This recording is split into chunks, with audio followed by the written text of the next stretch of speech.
Assalamualaikum warahmatullahi wabarakatuh. Innal hamdalillah nahmaduhu wa nasta'inuhu wa nastaghfiruh wa na'udzu billahi min syururi anfusina wa min sayyiati a'malina.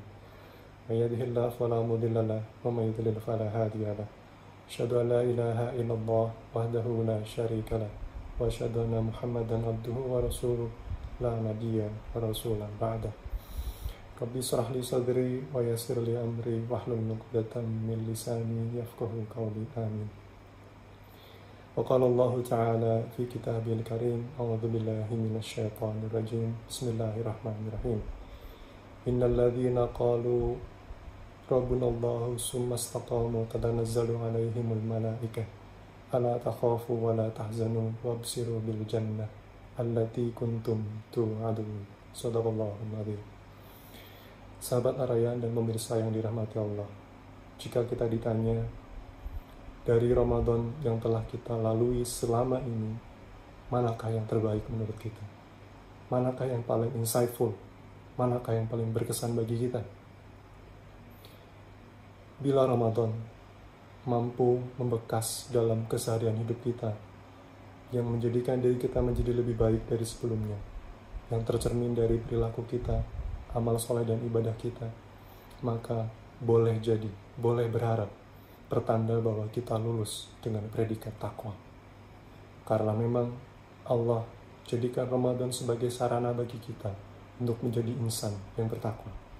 Tetapi bila sebaliknya, Ramadan yang telah lalu, yang sudah berkali-kali kita lalui, tidak membekas di diri kita, tidak menjadikan diri kita lebih baik dari sebelumnya, maka pantas kita khawatir. Jangan-jangan itulah pertanda gagalnya Ramadan kita. Sahabat Arayan dan pemirsa yang Allah muliakan, jika kita ditanya apa yang bisa kita lakukan agar target yang kita sudah tetapkan mampu untuk kita raih, maka setidaknya ada dua pendekatan. Yang pertama adalah dengan kita mengetahui kiat sukses atau berhasilnya. Yang kedua, kita tahu apa sebab-sebab kegagalannya. Kali ini, insya Allah kita akan sama-sama belajar dengan pendekatan yang kedua, yakni mengetahui mengapa orang cenderung gagal selama dan sepasca Ramadan. Dikutip dari berbagai sumber, termasuk diantaranya adalah ta'lim dari Ustadz Muhammad Nuzul Zikri dengan judul Sebab-sebab Kegagalan Ramadan. Setidaknya ada 6 faktor yang menjadikan kita kerap gagal beristiqomah baik selama maupun sepasca Ramadan. Yang pertama adalah karena kita iyyaka na'budu tetapi tidak iyyaka nasta'in.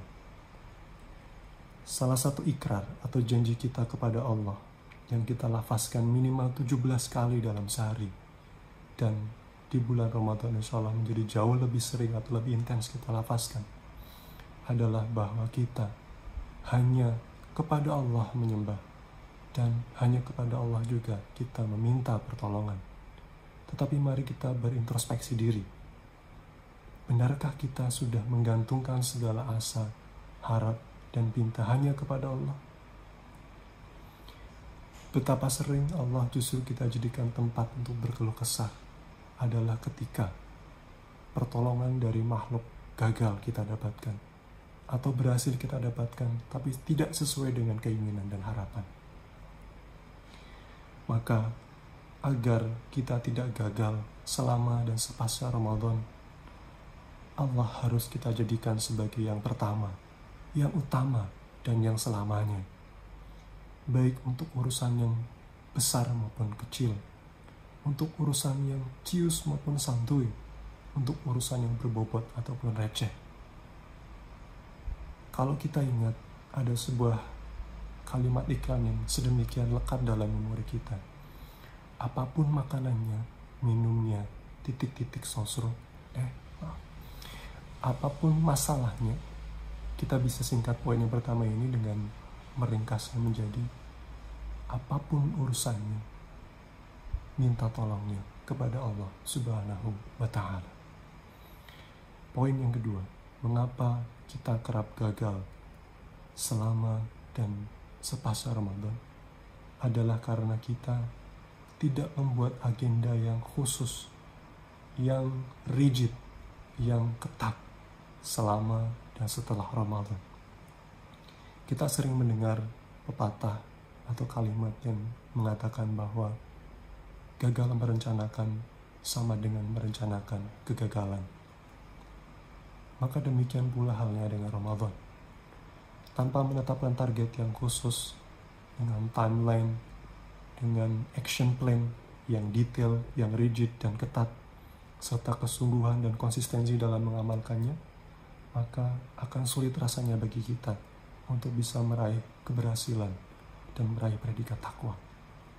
Oleh karena itu, agar lulus dari Ramadan dengan meraih predikat takwa, takwa yang sebenar-benarnya takwa atau takwa yang hakiki, maka kita perlu menyusun target dari hari pertama, hari terakhir, dari jam per jam, bahkan bila perlu dari menit ke menit, dan menuangkannya dalam bentuk amalan yang secara konsisten dan istiqomah. Inilah yang terpenting, konsisten, konsekuen, dan istiqomah kita mengamalkannya. Sebuah hadis dari Aisyah radhiyallahu anha, beliau mengatakan bahwa Rasulullah SAW bersabda, yang artinya, amalan yang paling dicintai Allah itu adalah amalan yang kontinu, yang istimron, yang berkelanjutan, walaupun itu sedikit. Setidaknya hari ini kita belajar dua hal yang menjadikan amalan selama Ramadan dan sepascanya gagal untuk kita pertahankan. Yang pertama adalah karena kita hanya mengandalkan Allah untuk urusan ibadah, tetapi lupa dengan urusan di luar ibadah. Yang kedua adalah karena kita tidak dengan percaya diri, dengan penuh keyakinan, menyusun target yang challenging namun tetap realistis, yang rigid namun achievable, dan secara konsekuen kita mengamalkan apa yang kita jadikan sebagai target tersebut. Insya Allah kita akan lanjutkan 4 poin berikutnya dalam kesempatan berikutnya. Hadallah wa iyyakum ajma'in. Yang benar datang dari Allah, yang salah, yang keliru adalah karena kekhilafan dan kedhaifan saya yang menyampaikan. Bila taufiq wal hidayah. Wassalamualaikum warahmatullahi wabarakatuh.